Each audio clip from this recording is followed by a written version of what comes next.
Welcome back to the Rugby Rundown, our weekly news show with Jan de Koning. And Jan, the Bulls finally confirmed the news of 7 new signings, or 8, I think. Most importantly of them, Curwin Bosch. And you and I had raised an eyebrow a month ago when we first heard about this. What's your take on that?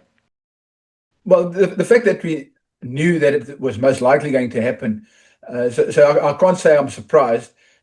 Maybe puzzled still, but also then again, I mean, there's such great examples, and I think the one thing I want to touch on, I'll get to that now, is the reason why I think this might just be a good thing for the Bulls, and why it's not such a bad thing.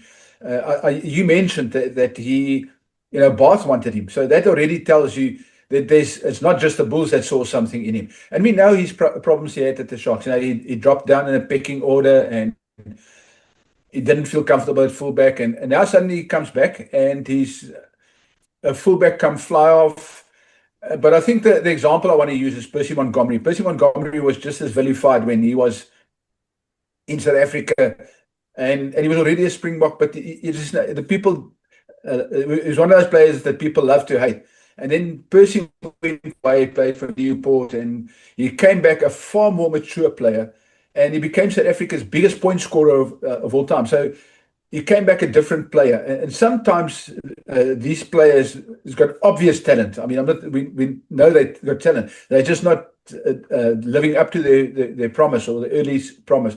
And I think this could be another case. I don't want to say he's the next Percy Montgomery, but I think this could be a classic case of a player that had to go away, go learn something from other coaches, play in a different competition, experience a different culture, and now come back. Now he might just be that classic player. And I think the Bulls, we all know that Willie is not going to go on forever. So Willie le Roux is going to be, by the way, we must speak about Willie le Roux just now as well. But Willie le Roux is going to go away. So you need somebody for that utility, fullback, playmaker role. So I think this could be a very astute signing by the Bulls. Yeah, that's interesting, because Bath has Finn Russell as their first choice, and we have the Bulls, have Andre Pollard. And both of these teams looking for a backup, call it that, someone who can play when the Andre or Finn is not available due to international duty for whatever reason. And Curwin seems to be the one that they want to press the button on. The question about Curwin's always been his defense. He was always seen to be a little light on defense in the 10 channel. Do you think that might have improved? He looks to me, some of the pictures I saw, like he might have bulked up a little bit, maybe. I don't know. It's difficult to say at a distance, but do you think the defense might have been sorted over there? Because that French league is tough. We will only know once he gets back, but there's ways to manage that. I mean, we know that Willie still got his detractors, and people will tell you he can't tackle. That's irrelevant. It's what else he brings. And a good coach, and I think Ackerman is that type of coach, a good coach will find a way. And there's a litany of examples of really good fly halves that could hide away, that could good coaches could hide them away on defense. He's put a flank in that channel when the opposition's got the ball, and they won't run at that channel, and he can go cover at fullback. So there's lots of ways of masking that, and I don't mean that in a derogatory sense. I mean in a good way, that he can mask his deficiencies and then utilize his greatness in other ways. Yeah.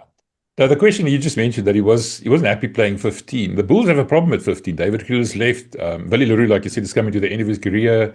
Devin Williams seems to be out of favour slightly. I don't know. I think there's a couple of question marks about his defence, come to think of it. We saw Kurtley Arendse playing fullback this past weekend. Isn't there a danger of Curwin ending up at 15 again, like Bhutto ended up at 15 several times for the little bit, short period of time that he played for the Bulls? Isn't that another risk, maybe? Because there's a problem there. Yeah, I think, and it's my opinion. I mean, I haven't had the privilege of sitting down with Johan Ackerman to ask him directly about this, but I would think that utility role, that can play fly off, that can play fullback, that can play wing, but can come in a creative role. So a good coach, again, and I'm going to say this repeatedly, and people will get ad nauseum, will get tired of me, but a good coach will find a way of working with that player and making him understand that his value is not necessary in just playing fly. Even if he prefers to play fly, he can be a good player and coming in the first receiver role when you the game is flowing. You don't have to do from static ball. You don't have to do it from. And the other thing that we have to mention is that Kerwin has a decent boot on him, a pretty decent boot. And you mentioned a couple of the other guys, and that left boot is invaluable in certain conditions. So I think there are enough good that I can see in him that will tell me that there's a reason why Johan Ackermann picked him. And Johan will give him a few hugs and he'll feel much better about playing at fullback. Sorry, yeah, that's a good one. Okay, so the other option at fullback is obviously going to be Takir Abrams that they've now signed. He's at wing and at fullback. A lacquer back, as we call them, a scrum cap wearing, hip, swiveling hip kind of a thing, small guy. He also went overseas, played in France and then played at Munster. Didn't get that many opportunities at Munster, but, did he learn something over there? What's the benefit of signing him, do you think? I think what I saw of him in France is he's attacking. And again, there's another player where people say, oh, maybe his defense is not so lacquer. That's fine. Again, and I'll say this again and again, a good coach will find a way of dealing with that. Maybe they send him to tackle school every week or whatever he does with the guy. He will find a way of fixing whatever shortcomings. I mean, you can go look at players under Ackermann at the Lions who were they were discarded at other years. I mean, Harold Foster was thrown away from the Bulls, went to the Lions, and he became a really good center, one of the best. So I mean, don't want to go too much into the past, but Johannes got a habit in a way of dealing with these things. So I would say Takir as well. I think Munster probably is a playing style. Maybe he didn't suit. They like big bruising players. They like their wings to be 6'6" and 200 kilos and running. They want Jonah Lomas on the wing. They don't want Cheslin Kolbe's and Takir Abrams on the wing. So I think that's probably why he didn't get as much game time. On Friday, when I was there for the team announcement, I was talking to you on outside, and I said I saw that morning on social media somewhere a screenshot of the team for 2017, the Lions team. And I mean, the names in there: Franco Mostert, Kwagga Smith, Malcolm Marx. I mean, if you look at it back now, where those players went and what they became. Let's give credit where credit is due. Johan knows how to put a team together. I mean, this is actually, regardless of what the Bull supporters say, this is a good omen, I think. I have a good feeling about what's happening. Johan, a good coach, and I hope people get the context here. A good coach is a good manager, or a good manager is a good coach. You need to be a player management, a man management type of person. And I know Jake White, and I don't think he will take offense, but Jake White was sometimes a bit old school, too old school and too rough for the modern players, I mean, I remember, and now I'm going to go really far back. I remember Alex Wiley coaching at Transvaal, and even those guys from Joburg couldn't handle that. They don't like a coach to arrive inebriated at the field and start swearing at them. So those days are gone. So you're dealing with a modern player where you need to be a bit more careful about how you treat these people on and off the field. And I think Ackermann knows exactly what he's doing. We all know him as a really hard, tough lock and a good Springbok lock and a really good player at the Bulls and stuff. But I just think as a personality, and I think maybe MBO, sorry if I don't want to put religion into them, but Johan is based in Christianity, and I've liked the way that he was open about it. And to me, that says he's got a sound foundation in where he works from. And once you've got that, if you understand how to deal with people, that personality that you speak with, the type of person that he is, when he then speaks to you one-on-one, or he tells you something that you're doing wrong, you will listen, because he doesn't have to shout and swear at you. He's going to look you in the eyes and tell you, Jan, not again. And you will know that he means business. So I think that's the beauty about Johan Ackermann. And look, I mean, maybe I was privileged to set a few press conferences with him, and I understand his personality, but I just think his base, his grounding is super, and that's what makes him such a good man manager. One of the people I look up to, during my life, a guy like Richard Branson, who always used to say that he's successful because he surrounded himself with people who are smarter than he is, or better at certain things than he is. And I think Johan is a classic example of that. Neil the Brain coming in has made a huge difference. Jean Tiede is an excellent defense coach. Werner Creer is an excellent scrum coach. The conditioning, everybody else, everybody around them, you can see that. And I saw for myself that week I was with the Bulls how good a man manager Johan Ackermann actually is. And I also I've seen the growth that Johan has undergone since he took the job. I saw him that first day and he was like a deer in the headlights. What happened? And it was a big job and it was a bit overwhelming, and now he's grown into it now that he's found his feet, and look where the Bulls are, potentially on track for a home semi-final if things go the way we want them to go. I agree with you. No, it's absolutely brilliant. I mean, before we go on, I mean, here's Johan. We talk about Johan and the players he's getting in, and we touched earlier on Willie Leroux. And we can't go not mentioning Willie. On Saturday, he will play his 400th first-class game. That's insane. If you think, and Willie is one of those players, just like Takira's going to have his detractors. It's like Kerwin Bosch has his detractors. Willie's got a lot of detractors. But those are people, I believe, that don't understand the game. If you've watched Willie Leroux, I mean, I want to take you back to the 2019 World Cup final. That play that set up Mapimpi's try. The drifting, I mean, the play was going on the right-hand side of the field, and suddenly you see Willie drifting. It's like he's drifting away from the place, and the next minute the ball comes back, and there's Willie setting up a play, and Am kicked a grubber and collected it, and I mean, not the grubber, it was a chip kick that went, and Am collected it and offloaded to Mapimpi. And that setup was the vision that Willie had 4 or 5 seconds earlier. While the play was going on, everybody else was seeing it. And something I did an article earlier that went live today. His vision of reading shifting defenses. That's the best phrase to use. His vision to read shifting defenses. The moment he did that, he knew where the space was going to be because he saw the defense move. And that beauty about that reading the game. And I think people underestimate that. So am I a Willie Leroux fan? Massive fan, but because of the sheer brazen talent. When I saw him first, I quoted Eugene Eloff, who was a guy who found him in France. He was looking for a fly off at Boland. 2011, he was looking for a fly off at Boland. Somebody said, there's a young guy in France that wants to come back to South Africa. And then Eugene looked at a couple of videos of Willie and he said, that's the guy I want. He said to Willie, carte blanche, you do what you do. That season, 2011, Boland scored an average of 7 tries per match. And in the final, when they beat the EP Elephants, I can't even remember they were still called EP Elephants or EP Kings or whatever they were called back then, a team that had Luke Watson and players like that in. They put more than 40 points past the EP team and scored 9 tries. And that was Willie at fly-off. So if people ever want to wonder why Willie can play fly-off, he started out as a fly-off with great vision. Moved to fullback, played on the wing, but that vision didn't leave him. And he uses that vision. That's why he can come into a first receiver role and create and sometimes do overlaps and do passes and do kicks. They don't all come off. But more than often than not, in the big moments, they do come off.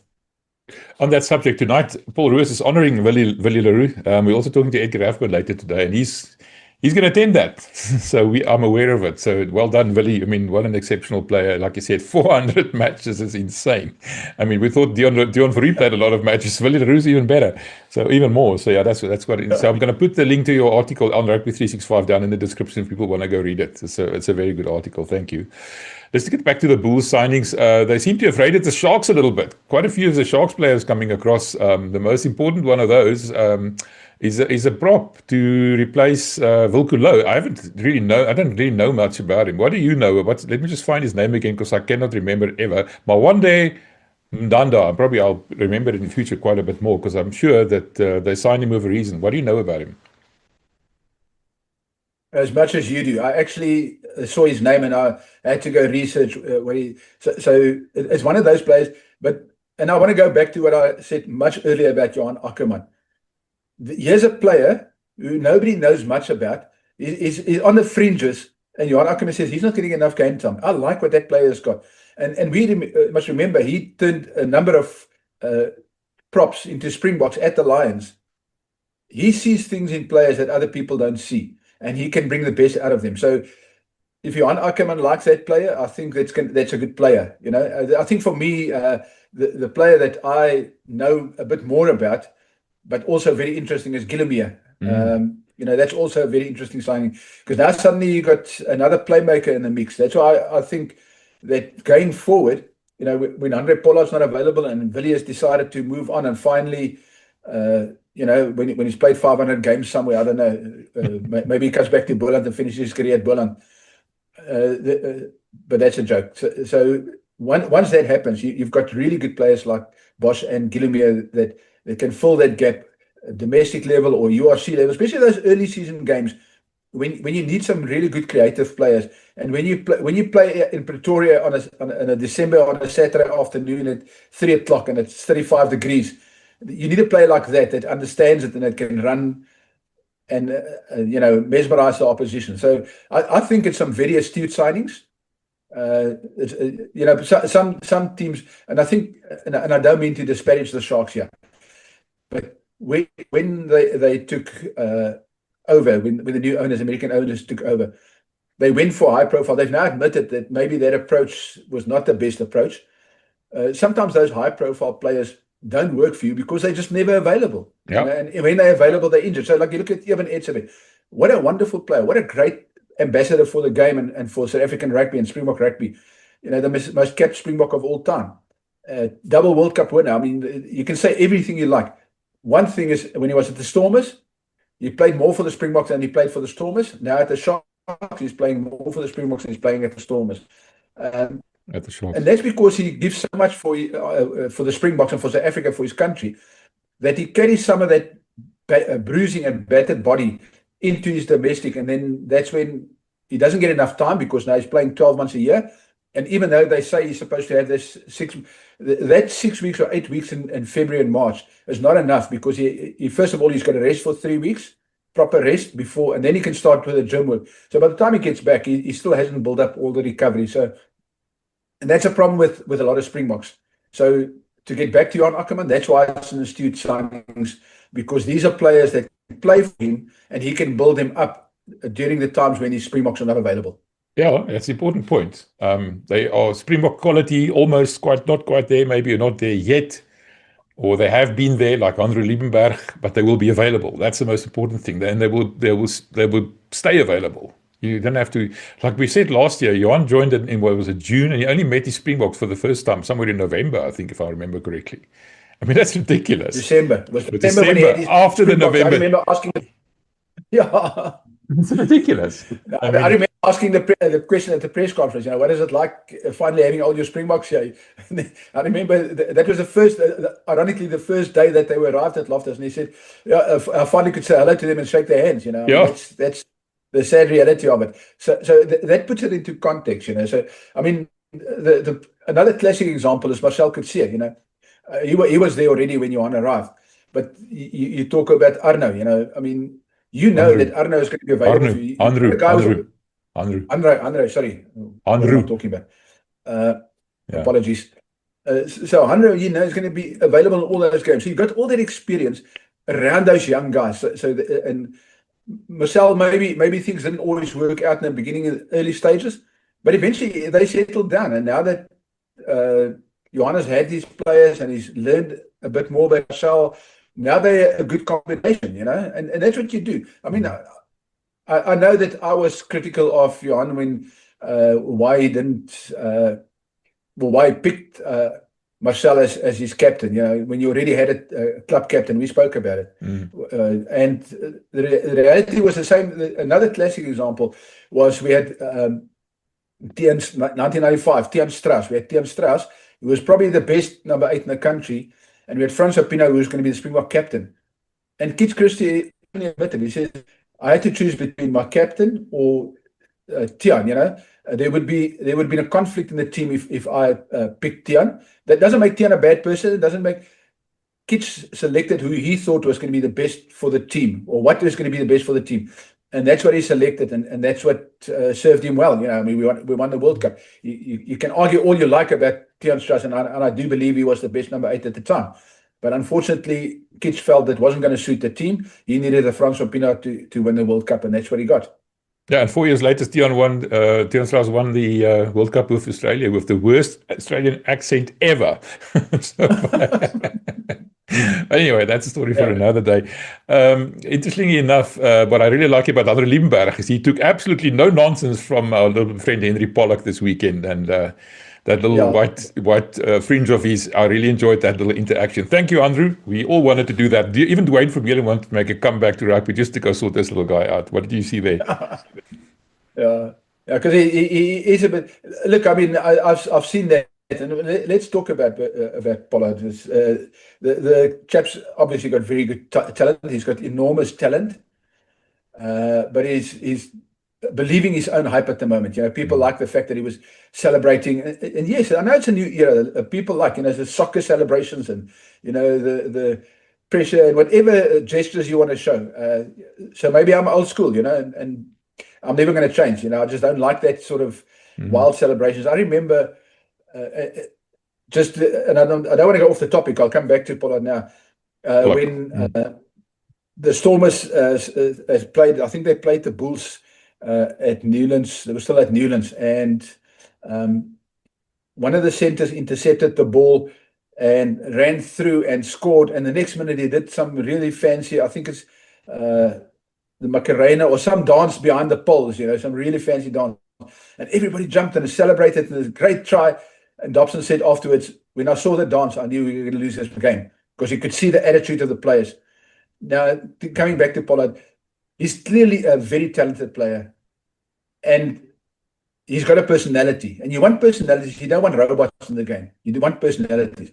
But there's a limit to what you can do. And at the weekend, the exact incident that you talked about is, you know, the whistle is blown, and then he still start pushing players forward, and then run around and like gesture and the scrum off, even the scrum off bumped, and he pushed the scrum off, and then suddenly it was all on, you know. And they wanted to. I promise you, if there wasn't 600 cameras on the ground, that would have been a immediate ruck, and Pollard would have got up with a bloody nose or something. Pollock, yeah, Jan, Pollock. Sorry, Pollard. Just so people don't get confused, we're not talking about Andre Pollard here. No, I'm talking about the blonde head that's not a Springbok. It never will be a Springbok. Never will be a Springbok. Thank goodness for that. Now, I'm like you, I'm old school. I don't like that kind of attitude, that like cockiness. It's going to get beaten out of him one day soon, I'm sure. You know, where we can't see it under the dark, you know, where it's really dark, right under there. Anyway, let's just go finish talking about the rest of the signings. Hakeem Kunene, another fullback. Dylan Mart, Stormers, I know, tried very hard. I know what the Bulls had to do to get him, and it's not as much. We definitely didn't offer in double. I know that for a fact. And then at this Puma center, Sangu Gamlashi, I don't know anything about him. I think it's an outside center. But I'm more worried about the number 12 position, the inside center. Jan Serfontein, you know, retired 2 years prematurely, 2 years before the expiry of his contract. Anything about the plans for the Bulls there that you know of? I mean, I expected something more maybe in terms of signings. That seems to me to be a bit of a problem. Well, as far as I know, Harold Foster is not going anywhere. He's not going to go play for the Springboks, so he's available. Yeah, but he's one guy. So, no, you know? I know. No, I'm joking. I think Gamlashi, and I'm talking under correction. Please correct me if I'm wrong. But didn't he play for Griquas first and then went to the Cheetahs? I have no idea. He plays for Pumas now. Yeah. Yeah, that's right. And then he went from Cheetahs to the Pumas, or maybe just Cheetahs and Pumas. But that's what happened with a lot of those players. You know, they go to Jimmy and Nelspruit, and they get really good game time. They get good exposure, and then the people can see their qualities. Because remember, at some stage they will play Currie Cup against these big teams, you know, and you will see them against quality players, and then you can say, okay, this guy's got some qualities. I can work with him. So yeah, who knows? And knowing Ackerman, he might be the player that he turns into an inside center. You know, he might have the qualities that second playmaker at inside center. I bumped into Stephen Gans on Friday as well at Loftus, and I started talking to him about, you know, does he prefer 12 or 13? He says he doesn't care. He loves both positions. He'll play in both of those positions, even though he is an inside center more or outside center. I can't remember which one, but he loves either. He just wants to play. That's the biggest thing. Yeah. And the Bulls signed a couple of other players. Dimitri Rasmus, for example, I had a chat with him as well. I've spoken to Gigan Johannes. He played fly off again for the under 23s. So there's a the pantry is actually quite full, quite exciting. Talent there, Kurtley Arendse leaving, and the likes. Yeah, there is a bit of an exodus, but good replacements coming in. I'm happy with the place where the Bulls are at. Your overall impression, do you think?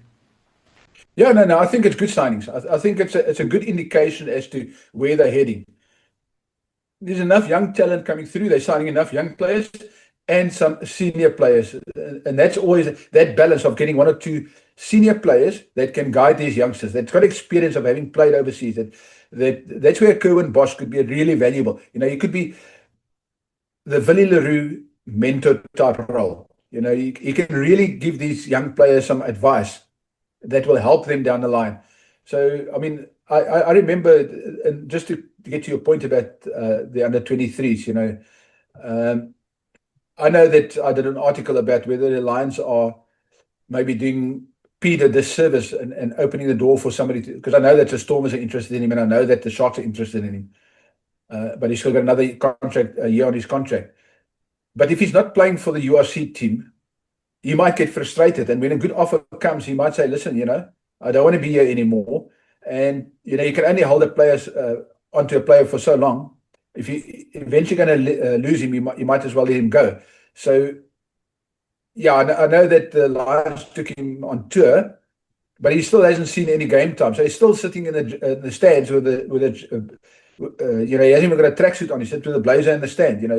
There will be a level of frustration. But if he plays under 23, at least he's getting game time, and he's staying active, and that's the big challenge, and that's what is good about the under 23. Unfortunately, there's only the final left, but I think some players got some extra game time during the latter stages of the URC. All right. Okay, enough about the Bulls now. I want to talk about the Cheetahs a little bit, but before we do that, just remember, Jan's got his own channel, Rugby Unfiltered. You can see it there behind him, loud and proud. Make sure I'll put the link down the bottom. We also have a collab. You can click on it, go subscribe to his channel, follow his podcast with Lofa Elof that he referred to earlier. Also, if you want to make sure that you don't miss any of our episodes, sign up to our WhatsApp channel. The details down in the description below. So if you publish a video, you get notified by WhatsApp and not by YouTube, because YouTube doesn't tell anybody that the video is coming out. So make sure you do that.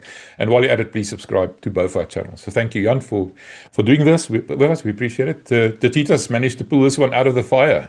Qualify for the Currie Cup, but that was touch and go there for a bit. It's quite sad. It's both funny and quite sad that their future, the future of a lot of players and even the coaching staff, hinged on a conversion kick, a missed conversion kick. Because if that conversion kick went over, the Cheetahs would have been out of the Currie Cup. And who knows what would have happened. And Frans Steyn admitted it on more than one occasion, that if they don't qualify for the Currie Cup, they have no guarantee that they will have a job the next day. So, missed conversion, and now they're playing in the semi-finals of the SA Cup, and they've qualified for the Currie Cup. So they can start building again. There's a bit of hope. But we know it's tough in Bloemfontein. I mean, the economy in general is in the dumps, and Bloemfontein hasn't got the biggest economy. They've got a good support, rural support base. Farmers and that sort of stuff, and there's some businessmen.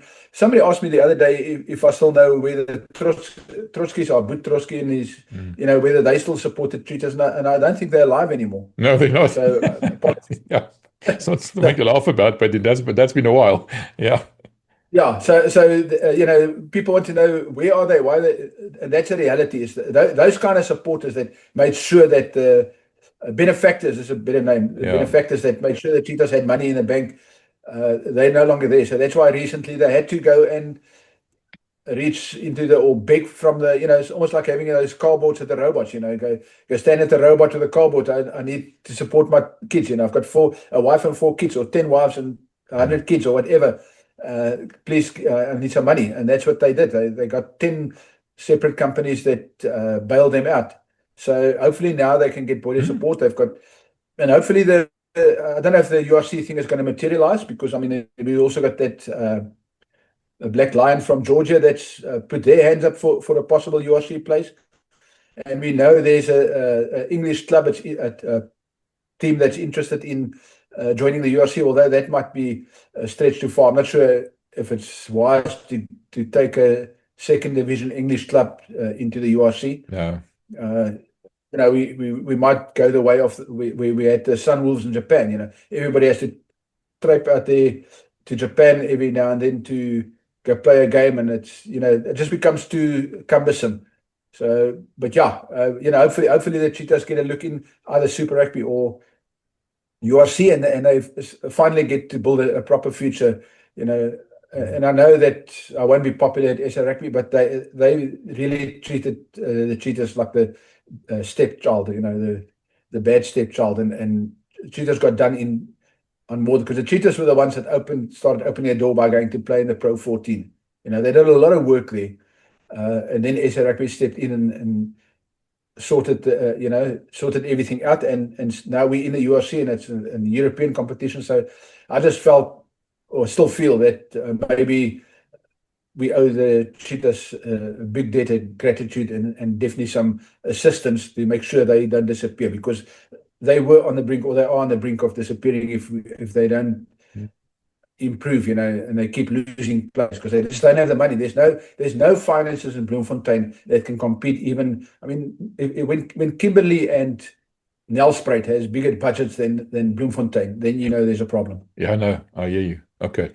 Right. Let's talk about the All Blacks quickly. The greatest rivalry to the end of the year, or later in this year. I mean, it's building up to it. And Dave Rennie been appointed. That's a big thing. I think it's a bad thing for South Africa, because he knows how to beat us. We talked about this before. He beat us with the Australians. I mean, really, even with Snorgate, when Faf de Klerk touched, what's his name, mustache there? Nick White's mustache. Yeah, but the point is, Dave Rennie is the one guy we didn't want the All Blacks coach to be, and he is now. So that's a problem. And now Graham Henry is going to be involved there as well as a selector. That's an interesting thing. I didn't even know they have selectors anymore. How does that work? I mean, that's actually, they getting their act together. I think, I think they've always had selectors, but I think those selectors are more like advisors. I mean, they will sit around with him and he'll say, this is why I want this player, these players, and maybe they have an influence. I'm not exactly quite sure, because I mean, we're not privy to their boardroom discussions. But I know that they've always had selectors. It's the one thing we until a few years ago, until Rassie came back and took over, we had also had a selection panel for the Springboks. I think under Alistair, we still had a selection. I think Peter Jooste was still head of the selection panel in some form or another. So it's very interesting. I think Graham Henry will do more than just selecting a few teams. He might be standing on the sideline, casting an eagle eye over the All Blacks, and maybe whisper in a few ears, because he's been around the block a few times. Yeah, he won a World Cup. Make no mistake. I mean, he's like you said, he knows how to do things. Now I'm excited. I can't wait for this All Black tour to start. I mean, it's going to probably be the highlight, apart from the World Cup next year, but the highlight of the rugby season.